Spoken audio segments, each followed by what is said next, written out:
Mari kita lihat sama-sama pada pagi hari ini di dalam Matius pasal yang ke-26. Matius pasal ke-26.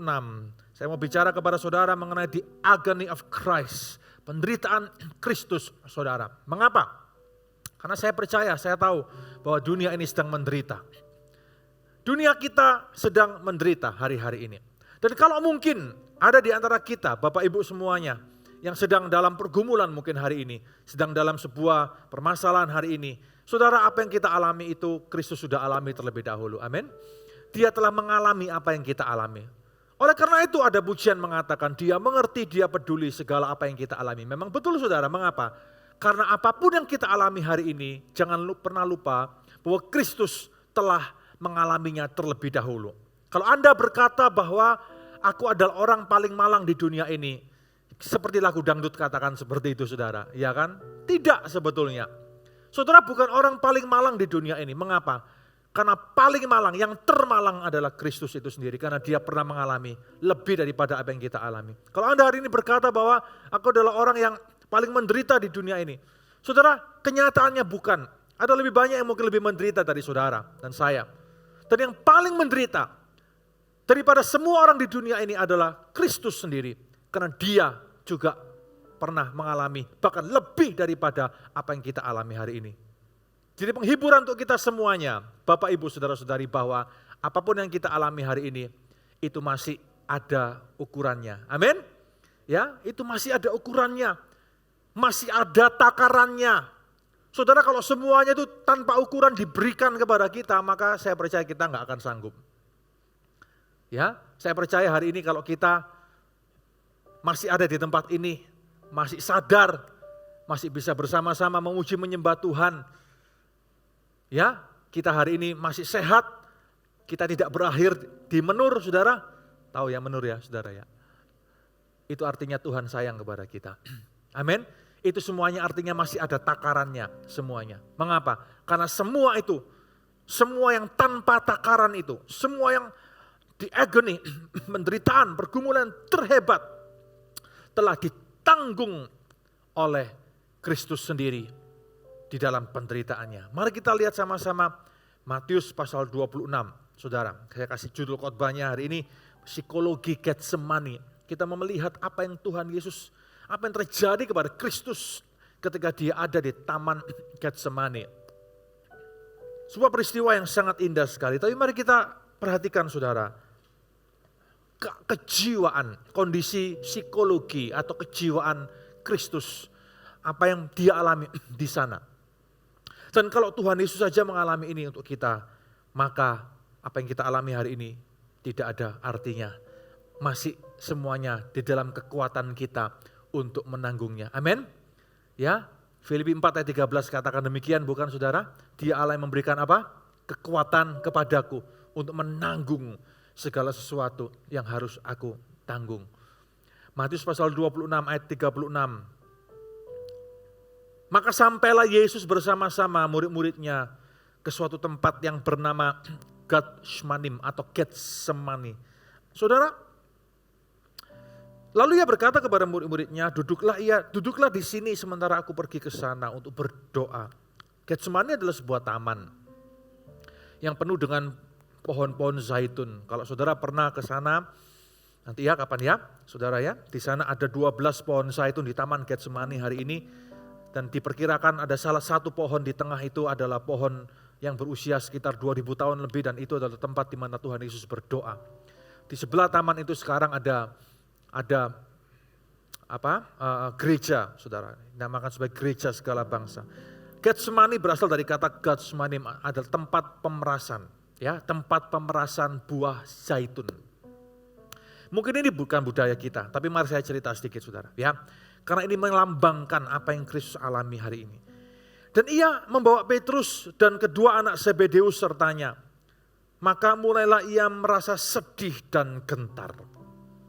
Siapa yang merasa sedih dan gentar hari ini? Kristus pernah mengalami apa artinya kesedihan, apa artinya kegentaran. Saudara, kesedihan dan kegentaran yang Yesus alami itu bukan kesedihan biasa, bukan kegentaran biasa. Bukan kesedihan karena Karena dia adalah manusia biasa, bukan saudara. Yesus adalah Allah sepenuhnya. Tapi dia mengalami sebuah kesedihan dan kegentaran yang luar biasa. Bukan karena dia ingin melarikan diri dari semuanya. Bukan karena dia ingin melarikan diri dari semua hal yang harus dia alami. Yang harus dia pikul. Tapi hari itu dia diizinkan untuk mengalami betul-betul kesedihan dan kegentaran yang sangat luar biasa. Hari ini banyak orang sedih, banyak orang gentar. Mungkin kita hari ini juga mengalami hal yang sama. Kita mungkin sedih, kita mungkin gentar, takut dengan apa yang sedang kita alami hari ini. Dengan berita-berita yang kita dengar di media massa, media elektronik saudara. Ya, di media digital mungkin. Kita sangat sedih melihat kondisi mungkin hari-hari ini. Ya, beberapa sekolah mulai tutup lagi, mulai online lagi. Kasusnya mulai naik lagi saudara. Ya kan, kita mulai sedih, ya dengan kita gentar, kita takut, ya jangan-jangan bagaimana, ya kita dengar hari ini beberapa saudara-saudari kita juga mengalami tiba-tiba nggak ada angin, nggak ada hujan, ya tiba-tiba positif, saudara. Kalau dulu positif itu senang sebelum pandemi, betul saudara? Berita positif, ya kan senang saudara. Kalau hari ini positif justru sedih kan saudara ya. Lihat saudara. Kita mengalami banyak hal, dunia kita sedang berubah, dunia kita mengalami banyak hal. Pak Jokowi bilang kemarin dengan terus terang di televisi, yang diulang beberapa kali saudara, ya bahwa nubuatan, dalam tanda kutip kalau saya boleh pakai kata nubuatan ya, Pak Jokowi kan pernah ngomong saudara di salah satu forum internasional ya, dia kutip salah satu statement dari film, apa namanya itu, saya lupa itu film apa, The Game of Thrones atau apa itu ya, dia ngomong the winter is coming katanya, betul ya? Musim salju segera tiba, sudah tiba. Dan nubuatannya, dalam tanda kutip kalau saya boleh pakai kata itu nubuatan atau ramalannya itu benar-benar terjadi. Dia mengatakan, Pak Jokowi barusan berbincang dengan Sekjen PBB dan ketua dari IMF saudara, ya International Monetary Fund, bahwa tahun depan adalah tahun winter katanya. Tidak tahu. Semua tidak bisa prediksi. Tahun depan diperkirakan 60 negara ambruk ekonominya. Dan sudah dimulai hari ini. Kita lihat Sri Lanka, betul ya? Sri Lanka seperti itu dan berbagai negara lain. Saudara, inflasi dan semuanya.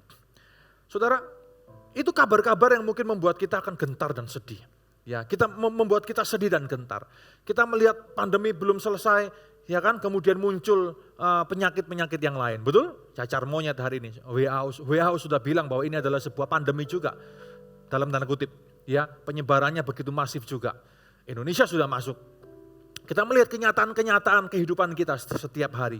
Kita takut, kita gentar, kita merasa sedih. Kenapa Tuhan kok selalu ini terjadi? Ya, kenapa kita diizinkan hidup di dalam masa, kalau bahasa kerennya itu masa disruptif saudara, masa ketidakpastian. Ya, segala sesuatu terasa tidak pasti, apapun tiba-tiba bisa terjadi. Sesuatu yang tidak pernah kita perkirakan, sesuatu yang tidak pernah kita siapkan sebelumnya, tiba-tiba bisa saja terjadi. Kita mungkin unprepared, kita mungkin sudah prepared ini dan itu, tapi apa yang terjadi ini membuat segala persiapan kita itu seolah-olah tidak ada artinya lagi. Kita merasa takut karena kita merasa unprepared dengan segala sesuatu. Dengan kondisi ekonomi hari-hari ini saudara, dengan kondisi kesehatan mungkin, dengan segala sesuatunya. Tahukah Bapak Ibu Saudara-saudari, bahwa apa yang saudara alami, apa yang dunia kita sedang alami, Yesus sudah pernah alami itu. Amin. Tuhan sudah pernah alami itu. Tuhan sudah pernah alami itu. Di Taman Getsemani itu, di tempat pemerasan buah zaitun itu, dia pernah mengalami sebuah penderitaan, sebuah agoni, sebuah kesedihan, sebuah kegentaran yang luar biasa, yang manusia biasa tidak akan pernah bisa tanggung. Oleh karena itu kenapa hanya dia yang menanggungnya buat saudara dan saya. Hanya dia yang menanggungnya buat saudara dan saya. Ia merasa sedih, ia merasa gentar. Dan di dalam kesedihannya itu, di dalam kegentarannya itu. Ini bukan sedih biasa. Ini bukan emosi biasa saudara. Tapi ini betul-betul sebuah pengalaman yang menguras semua emosinya, menguras semua sisi-sisi kemanusiaan Yesus itu. Semuanya terkuras di Taman Getsemani. Di taman Getsemani seolah-olah dalam tanda kutip Yesus betul-betul kosong, dikosongkan. Kenapa kok saya bisa ngomong seperti itu? Bapak Ibu, tidak salah Yesus datang ke taman ini. Karena taman ini adalah dulunya tempat pemerasan buah zaitun. Tadi Anda sudah lihat di depan tadi, Getsemani. Kenapa buah zaitun? Orang dulu kalau mau press oil ya saudara ya, dengan cara kuno. Buah zaitun itu kan menghasilkan minyak zaitun, betul ya? Kalau di sini mahal saudara, di sana nggak ada harganya saudara. Ya, buah zaitun itu diperas dalam 3 kali perasan. Dengan cara digiling tadi ya, gambarnya ya. Dengan cara kuno semacam itu. Saudara, perasan pertama itu yang namanya, kalau sekarang di kita ini namanya extra virgin olive oil. Itu yang terbaik, itu yang termahal. Dan extra virgin olive oil, perasan pertama itu tidak boleh dipakai oleh manusia. Itu khusus dipakai, dipersembahkan ke bait Allah. Dipersembahkan untuk Tuhan dan untuk kebaktian di bait Allah. Perasan kedua, gilingan kedua, itu adalah yang kita hari ini namanya virgin olive oil. Kualitas nomor 2, itu baru untuk manusia. Dipakai untuk apa? Macam-macam, buat masak lah, buat ini, buat itu. Ya, dalam perasan kedua saudara, buah itu sudah hancur lebur. Ya, perasan ketiga, penggilingan ketiga, buah itu sudah tidak lagi berbentuk. Hancur lebur, tidak berbentuk.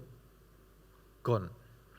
Tinggal ampas-ampasnya saja yang sudah tidak layak dan kemudian dibuang, saudara. Perasan ketiga itu minyaknya baru untuk apa? Untuk ngolesi ini, ngolesi itu, ya, ngolesi rodanya apa? Kuda mungkin, ya, keledai mungkin. Dipakai untuk hal-hal yang tidak layak, tidak berarti, yang kotor-kotor, saudara. Dan inilah kenapa Yesus berdoa 3 kali. Perhatikan, nanti kita baca ayatnya. Dia berdoa 3 kali. Mengapa? Karena Kristus betul-betul hancur lebur di taman Getsemani. Di taman Getsemani itu bagaikan buah zaitun yang hancur lebur, sudah tidak berbentuk lagi dan hanya tinggal ampas-ampasnya saja. Kristus itu betul-betul hancur, betul-betul sedih, gentar, dan dia betul-betul remuk, redam untuk menanggung dosa dan akibat dosa dunia manusia, saudara dan saya dan dunia ini. Dia betul-betul hancur di sana, saudara. Itulah kenapa Yesus berdoa 3 kali. Dia bergumul itu 3 kali, bagaikan perasan ketiga itu yang menghancurkan Kristus dengan demikian rupa sampai kemudian peluhnya apa? Keluar apa saudara? Seperti darah. Itu simbol bahwa Yesus betul-betul hancur di sana. Demi saudara dan saya. Kalau Anda gentar, Anda sedih, Yesus pernah mengalaminya. Bahkan lebih lagi daripada itu. Dia datang kepada mereka, ayat yang ke-38. Hatiku sangat sedih. Seperti mau mati rasanya. Kalau saya mau pakai bahasa modern ya Bapak Ibu ya, ini mungkin yang disebut sebagai depresi hampir gila. Saya nggak ngomong Yesus gila loh ya, hati-hati loh ya.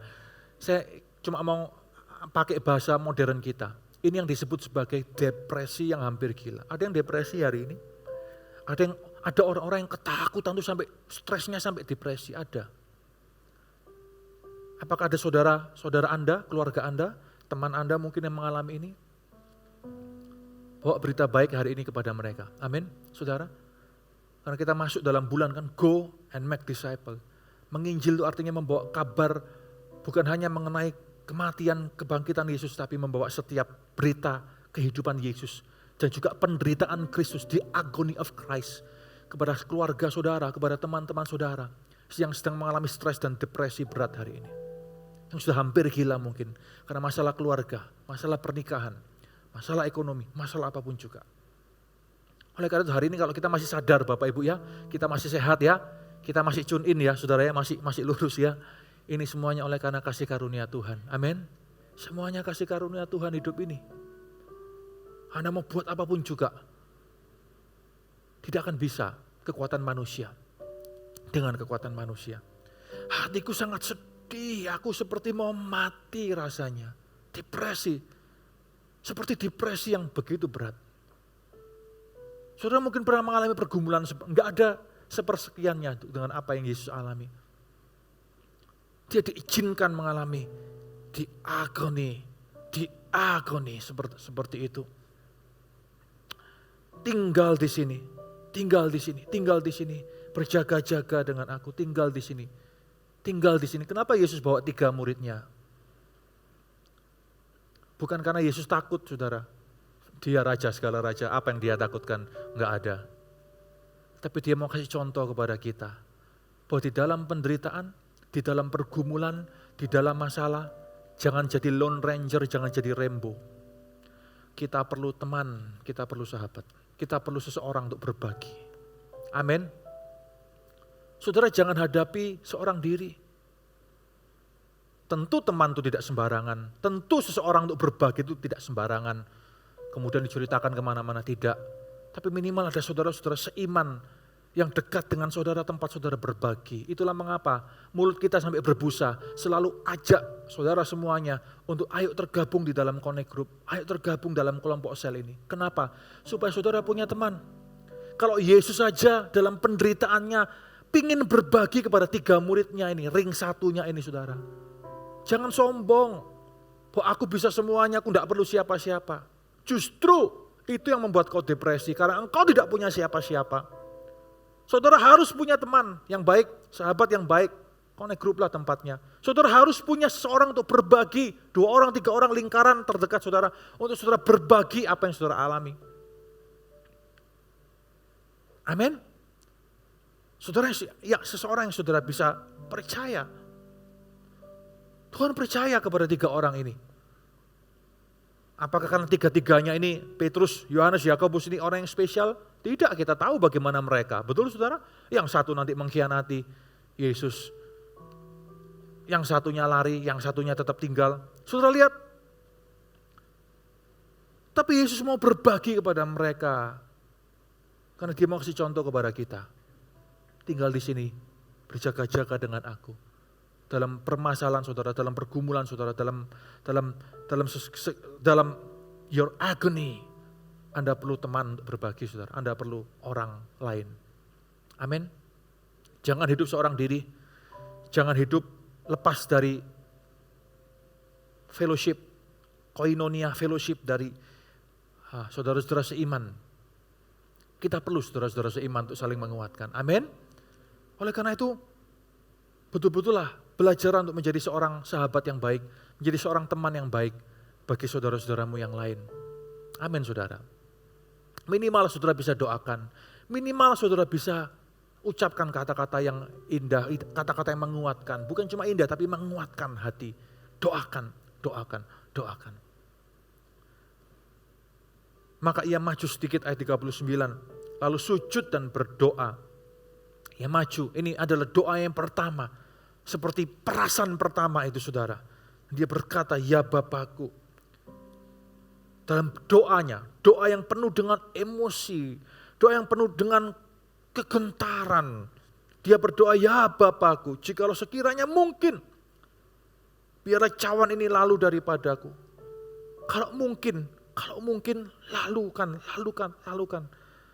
Tapi jangan seperti yang ku kehendaki, melainkan seperti yang kau kehendaki. Kalau mungkin ya Tuhan, lalukan. Aku jangan ngalami itu, lalukan. Sering kali kita berdoa, kita comot ayat ini, betul saudara? Ya, Tuhan lalukan ini daripadaku. Lalukan cawan ini daripadaku. Sering kali kita berdoa tanpa kita mengerti maksudnya. Kita sering kali comot ayat ini saudara.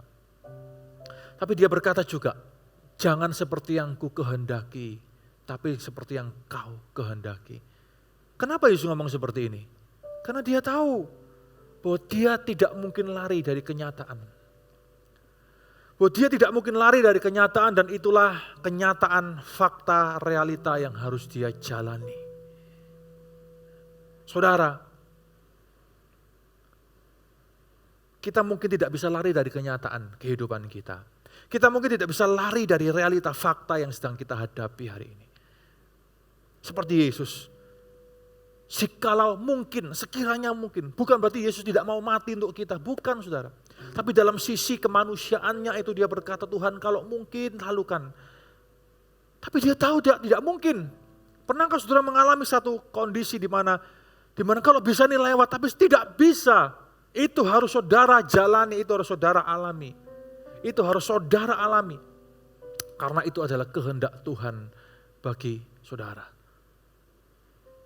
Kita sering berkata bahwa kehendak Tuhan dalam hidup kita adalah kehendak yang indah mungkin. Sesuatu yang baik. Betul. Tapi di dalam agoni, kadangkala itu juga merupakan sebuah kehendak Tuhan. Di dalam sebuah penderitaan ketika aku berjalan, melaluinya, itu juga adalah kehendak Tuhan dalam hidup ini. Amin Bapak Ibu Saudara-saudari. Dan setiap murid Kristus, kalau kita berkata bahwa kita adalah murid Kristus, maka kita harus wajib hidup dan mengalami seperti apa yang Yesus pernah alami. Amin saudara, itu baru namanya murid. Betul? Dan kadang mungkin ini diizinkan terjadi kepada kita. Pengalaman-pengalaman Getsemani semacam ini. Kita harus jalani itu. Kita tahu bahwa kita tidak mungkin lalu daripada itu. Kita harus menjalaninya. Biarlah semuanya terjadi di dalam kehendak Allah. Bapak, Ibu, Saudara-saudari, apa yang harus engkau jalani hari ini? Jangan pilih ambil jalan shortcut. Manusia seringkali pengennya shortcut. Satu saat dalam pelayanan di Polrestabes di Surabaya ini saudara ya, di kepolisian. Saya diajak setelah melayani persekutuan bapak-bapak polisi, kemudian dibawa masuk ke penjara di dalam sana untuk mendoakan seorang anak Tuhan yang terlibat kasus di sana, saudara. Ya, dia keluar, ya, kemudian karena untuk didoakan, ya, boleh kalau seperti itu, kunjungan khusus, saudara, ya. Kemudian dia duduk, kami ketemu di sana, lalu saya percaya dalam kondisi seperti ini orang pasti butuh didoakan, ya, orang pasti butuh disupport dan didukung. Kami doakan semuanya. Lalu kemudian saya cuma ngomong kepada Bapak ini, Bapak jalani apa yang harus Bapak jalani di dalam kasih karunia dan anugerah Tuhan. Ada penghiburan dalam perjalanan Bapak. Itu aja pesan saya, saudara. Kadang sesuatu harus dijalani. Kalau itu masalah hukum, jalani. Kalau mungkin itu buah kesalahan kita, ya, atau mungkin saudara, keluarga Anda, mungkin atau siapa yang sedang mengalami ini hari ini. Kalau itu buah kesalahannya, dan dia harus jalan hari ini, menjalani konsekuensi yang harus dia jalani.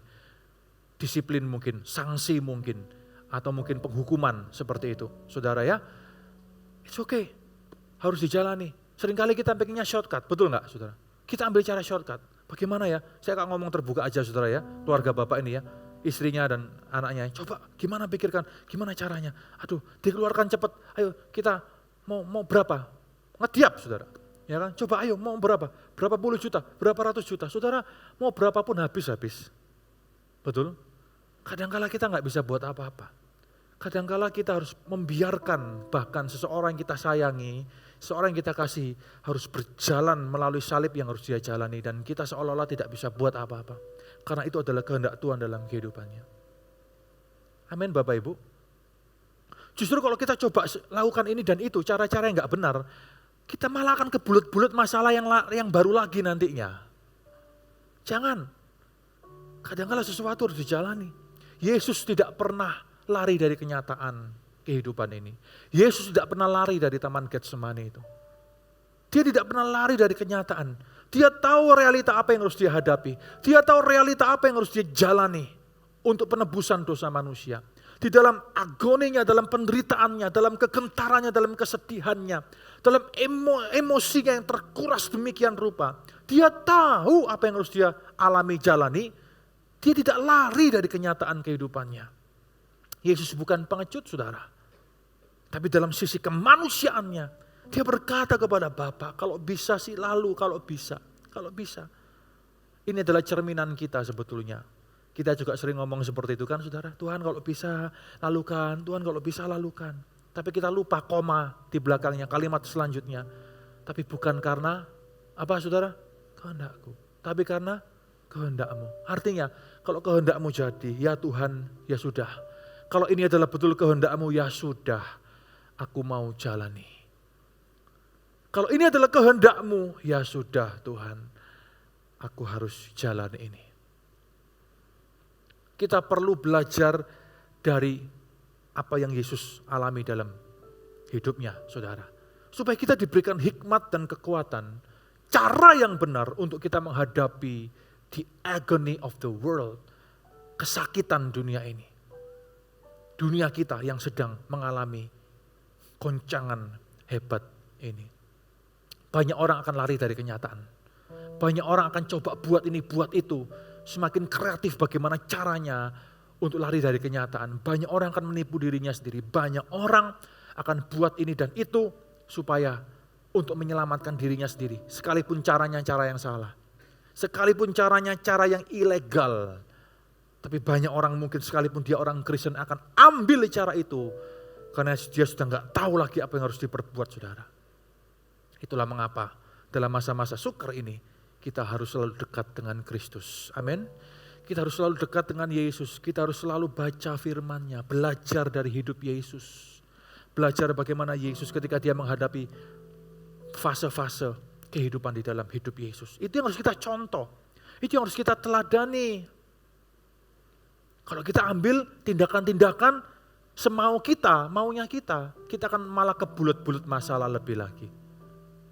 Benar saudara? Lihatlah dunia ini. Lihatlah apa yang terjadi di televisi kita. Kasus-kasus yang ada dan sedang di blow up hari-hari ini. Itulah akibatnya Bapak Ibu Saudara-saudari. Mari kita menghadapi apa yang harus kita hadapi. Amin. Tidak lari dari kenyataan kehidupan kita. Di dalam kasih karunia dan anugerah Tuhan. Karena Kristus telah mengalaminya terlebih dahulu. Maka apa yang sampai kepada kita itu mungkin hanya sepersekian saja. Tidak ada artinya, saudara. Karena kita telah ditanggungnya. Karena kasih karunia dan anugerahnya telah menanggung kehidupan kita. Jangan lari dari apa yang harus kau hadapi hari ini. Jangan lari dari tanggung jawab saudara dalam kehidupan ini.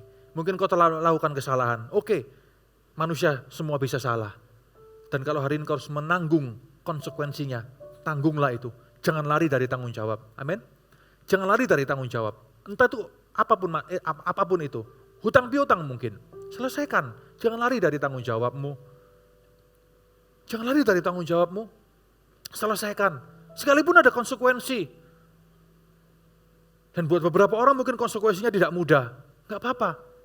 Dengan hati yang bertobat, dengan hati yang lembut. Jalani konsekuensi itu.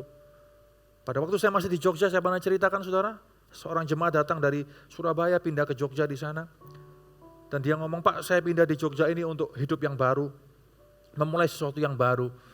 Jemaat mau saya sendiri saudara. Pindah ke Jogja sana. Waktu saya bertanya, kenapa Pak? Ada apa? Biasanya kan dari kota kecil pindah kota besar. Ini kan kota besar pindah kota kecil. Pasti ada sesuatu yang khusus. Lalu dia cerita saudara. Ya, intinya adalah dia makan uang perusahaan dan dia dikejar-kejar saudara. Dan kemudian dia melarikan diri macam-macam. Pindah di Jogja dan pingin hidup baru katanya. Saudara tidak pernah bisa hidup baru kalau caranya seperti itu. Akan selalu dikejar-kejar. Selama itu belum selesai. Selama belum selesai tanggung jawab itu. Maka saya doakan dia dan saya kasih suggest sama dia bahwa Bapak harus pulang dulu. Selesaikan dulu. Kalaupun mungkin ada tanggung jawab konsekuensi hukum di dalamnya. Jalani dulu. Jalani dengan kasih karunia Tuhan. Baru nanti baru bisa hidup baru. Karena tanggung jawab itu adalah salah satu rangkaian dari hidup baru. Tidak boleh dinafikan tanggung jawab itu. Pertobatan tidak menafikan sebuah tanggung jawab. Apapun itu saudara. Harus ada tanggung jawab. Karena Kristus juga bertanggung jawab. Kristus tidak pernah lari dari tanggung jawabnya. Amin. Dia bertanggung jawab menyelesaikan misinya sampai detik terakhir. Dia bertanggung jawab. Oleh karena hari ini, biarlah kita menjadi orang-orang yang bertanggung jawab pula. Bertanggung jawab akan apapun yang harus kita jalani dan hadapi. Bertanggung jawablah di dalam pekerjaan saudara. Bertanggung jawablah di dalam keluarga saudara. Bertanggung jawablah bagi anak, istri Anda, suami Anda. Bertanggung jawablah dalam semua hubungan yang ada di luar sana. Amin saudara. Nanti kalau ditutup-tutupi, dibuat skenario yang baru, jadi kebohongan, jadi kebenaran gitu, itu nanti malah hancur semuanya. Ya, nanti akan malah kebulet-bulet masalah, dan tidak akan pernah selesai. Seharusnya saudara ya, kalau mungkin harus 3 bulan selesai ini, kalau kita tambah atur ini dan itu, bisa-bisa 3 tahun belum selesai. Mari kita belajar dari Yesus, selesaikan dengan cara Tuhan, jangan dengan cara kita. Selesaikan dengan kehendak Tuhan, bukan dengan kehendak kita. Amin Bapak Ibu Saudara-saudari. 40. Setelah ia kembali kepada murid-muridnya, mendapati mereka sedang tidur. Ia berkata kepada mereka, nemen ya saudara ya, tidur ya. Ya semua orang bisa ngantuk dan tidur sih.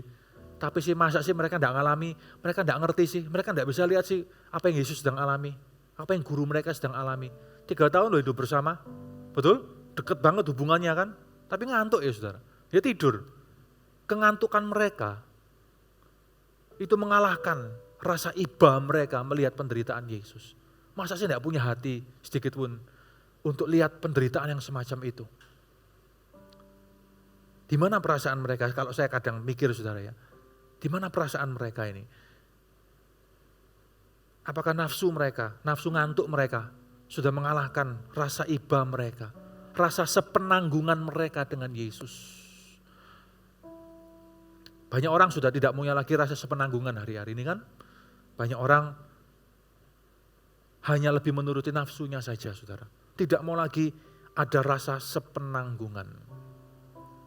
Itulah yang terjadi dalam dunia kita. Itu yang terjadi dalam dunia ini. Yang akan semakin jahat kata Alkitab, kata firman Tuhan. 2 Timotius katakan apa? Hari-hari terakhir, akhir zaman. Manusia akan bertambah apa saudara? Bertambah jahat. Ya, dunia akan bertambah jahat. Tidak punya lagi rasa sepenanggungan. Lu, gue. Seolah-olah bisa dipisahkan antara dunia di luar gereja dan dunia di dalam gereja. Seolah-olah bisa dipisahkan. Seolah-olah dua-duanya enggak nyambung. Di satu hari tertentu kita melayani di luar gereja, itu artinya dengan caraku sendiri. Di sisi yang lain Sabtu Minggu adalah harinya gereja, di mana aku tiba-tiba berubah jadi kudus begitu saudara ya. Enggak bisa seperti itu. Di dalam gereja, di luar gereja, kita tetap sama. Kita adalah pelayan-pelayan Tuhan, kita adalah hamba-hamba Tuhan dimanapun kita berada. Amin saudara. Rohani di dalam gereja, juga harus rohani di luar gereja. Tentu caranya berbeda, karena kita ketemu dengan orang-orang lain yang belum kenal Yesus. Betul ya saudara ya? Tapi sama, prinsipnya harus sama, tetap rohani. Tidak bisa kita berubah rupa dan pakai jubah yang lain di luar sana, pakai topeng yang lain di luar sana. Itulah anak Tuhan, harusnya seperti itu. 2 kalinya, untuk kedua kalinya. Berjaga-jagalah, berdoalah supaya kamu jangan jatuh ke dalam pencobaan. Roh memang penurut tetapi daging lemah. Ya. Dagingnya lemah. Enggak sanggup berjaga-jaga, enggak sanggup menemani Yesus. Rohnya pingin sih, tapi dagingnya lemah. Itulah manusia, bukan saudara? Manusia selalu semacam itu. Rohnya ingin menyenangkan Tuhan, tapi kedagingannya ini yang jadi masalah. Itu masalah kita bersama. Itu jadi masalah kita. Di doa yang kedua ini, ketika Yesus dihancurkan ini, dia merasa ditinggalkan. Dia diizinkan untuk mengalami ditinggalkan. Saudara mengalami masa-masa semacam itu? Merasa ditinggalkan? Merasa tidak ada orang yang care dengan saudara, merasa tidak ada orang yang peduli dengan saudara, merasa tidak ada orang yang mau dekat dengan saudara. Dulu ada gula, ada semut. Gulanya habis, sekarang semutnya pergi. Itulah manusia. Dan saudara merasa ditinggalkan, saudara merasa dikhianati mungkin. Saudara merasa orang-orang ini enggak ada perasaan sama sekali. Kalau Anda merasa seperti itu hari ini, Yesus juga merasakan seperti itu. Sudah pernah merasa seperti itu. Anda merasa ditusuk dari belakang. Yesus sudah pernah merasakan hal semacam itu. Itu yang dialaminya di Taman Getsemane itu. Dan dunia kita sedang mengalami itu. Maka dari itu kenapa? Saya ngomong tadi, mari kita belajar jadi teman, jadi sahabat yang baik bagi sesama. Kenapa? Karena banyak orang sekarang sudah tidak lagi sepenanggungan. Banyak orang sekarang sudah saling mengkhianati. Banyak orang sudah tidak mau lagi untuk setia. Jangan jadi teman sahabat yang ada gula, ada semut. Karena kita bukan semut saudara. Amin. Jadi sahabat yang sejati, jadi teman yang sejati. Apapun yang terjadi, dimanapun kondisinya, semuanya tetaplah bersama-sama, bertumbuh bersama-sama, saling mendukung sebagai sahabat di dalam Yesus, keluarga di dalam Yesus. Amin, saudara. Bapak, ibu, saudara-saudari, ayo. Jangan memanfaatkan orang lain. Ya, kita harus membangun sebuah hubungan yang baik sesuai dengan apa yang Alkitab maksudkan untuk kita bangun di sana. 42, lalu ia pergi untuk kedua kalinya berdoa, ya Bapakku, jikalau cawan ini tidak mungkin lalu, kecuali apabila aku meminumnya, jadilah kehendakmu. Dia tahu, Yesus tahu bahwa tidak mungkin lalu kan. Dia berserah saudara, jadilah kehendakmu, jadilah your will be done, jadilah kehendakmu. Nah, dalam hidup ini, eventually, akhirnya kita harus sadar, kita harus bisa menerima bahwa hanya kehendak Tuhan yang terjadi dalam kehidupan kita. Amin saudara. Kita mau buat ini dan itu, kita usahakan ini dan itu boleh. Tapi eventually kita harus menerima sebuah kenyataan bahwa kehendak Tuhanlah yang terjadi untuk kehidupan kita. Untuk anak-anak kita, untuk pekerjaan kita, untuk kehidupan keluarga kita, untuk kehidupan pribadi kita. Amin saudara. Hanya kehendak Tuhan yang terjadi di dalam hidup kita. Jangan paksakan kehendak kita terjadi. Seringkali kita memaksakan kehendak manusia kita, kehendak kita. Aku pengennya begini, aku pengennya begitu. Mungkin saudara sudah punya planning untuk anak Anda. Aku mau nanti kamu ya nak ya, kamu harus kesini. Mungkin Anda sudah atur semuanya. Tapi belum tentu loh di tengah jalan itu yang terjadi saudara, belum tentu loh. Kalau Tuhan punya pengaturan yang lain buat anak Anda. Tuhan punya pengaturan yang lain buat keluarga Anda. Tuhan punya kejutan-kejutan yang lain buat usaha Anda mungkin. Amin. Tuhan punya kejutan yang lain, siap-siaplah, bersiaplah dengan kejutan-kejutan, dengan turnover yang Tuhan prepare dalam hidup Anda. Anda sudah punya planning, aku akan begini dan begitu. Akan pergi ke sini, akan kuliah di sana, akan semuanya saudara, akan bangun ini, usaha ini, semuanya. Belum tentu di tengah jalan seperti itu. It's okay untuk planning, harus punya planning. Tapi juga harus siap untuk mengadaptasi perubahan dalam hidup ini. Karena ini eranya era yang bisa berubah. Betul saudara? Tuhan bekerja dalam era disruptif ini. Tuhan bekerja di dalam era-era semacam ini.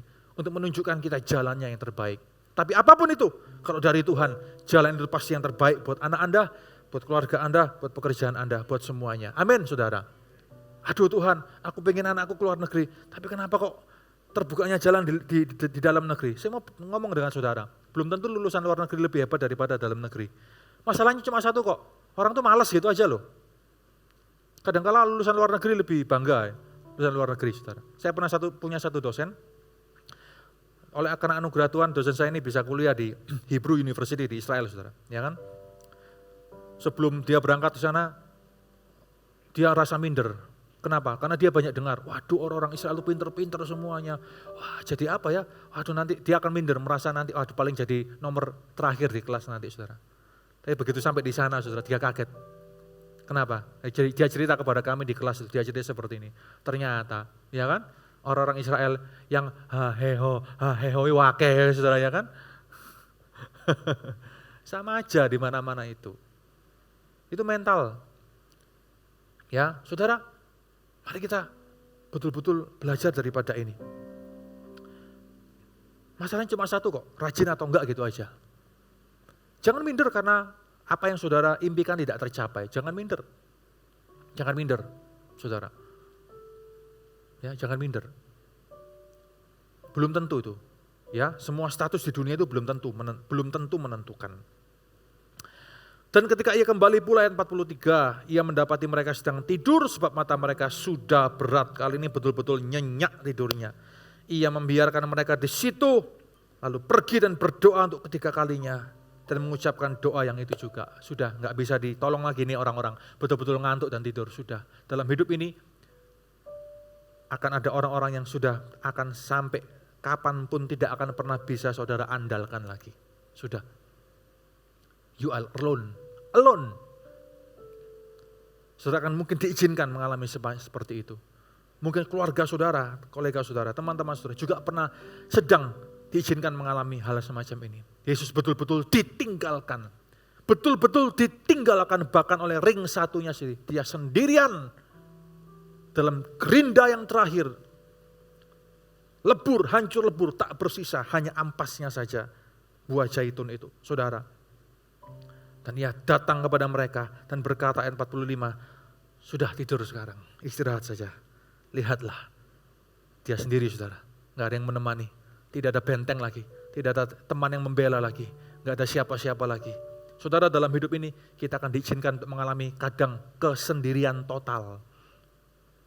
Kadang kita akan diizinkan mengalami itu, kesendirian total. Padahal di tengah banyak orang, tapi kadang kita bisa merasa sendiri, soliter, sendiri total saudara. Lihat saatnya sudah tiba, anak manusia diserahkan ke tangan orang-orang berdosa. Bangunlah, mari kita pergi. Dia yang menyerahkan aku sudah dekat. Sebuah keberserahan total, pergumulan dalam keberserahan total pada gilingan yang terakhir dalam hidup ini.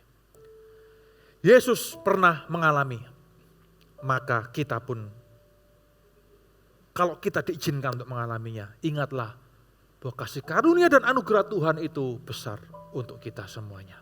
Saudara, mengapa Anda mendengarkan firman ini hari ini? Karena Tuhan akan pimpin Anda untuk Anda menemukan orang-orang semacam ini. Kita masuk dalam bulan penginjilan, betul? Saudara akan menemukan orang-orang yang mengalami seperti yang Yesus alami. Entah itu keluarga saudara, entah itu teman saudara, entah itu kolega saudara, siapapun, tetangga mungkin, atau siapapun juga. Teman waktu Anda reuni atau bagaimana, siapapun juga. Saudara akan diizinkan untuk mengalami banyak orang yang mengalami seperti yang Yesus alami. Tugas kita adalah untuk datang kepada mereka. Ceritakan apa yang Yesus pernah alami. Supaya mereka tahu bahwa di dalam Yesus ada pengharapan. Di dalam Yesus ada kekuatan. Di dalam Yesus ada iman. Di dalam Yesus ada kemenangan. Karena dia sudah mengalami apa yang pernah kita alami. The agony of Christ, penderitaan Kristus adalah contoh model bagi kita. Bagaimana kita harus menghadapi hari-hari, minggu-minggu, bulan-bulan, tahun-tahun ke depan ini. Di dalam kemenangan. Karena Kristus telah menang, maka kita pun akan menang bersama dengan dia. Dia tidak pernah meninggalkan saudara dan saya. Dia selalu ada bersama-sama dengan kita semuanya. Amin. Bapak, Ibu, Saudara-saudari.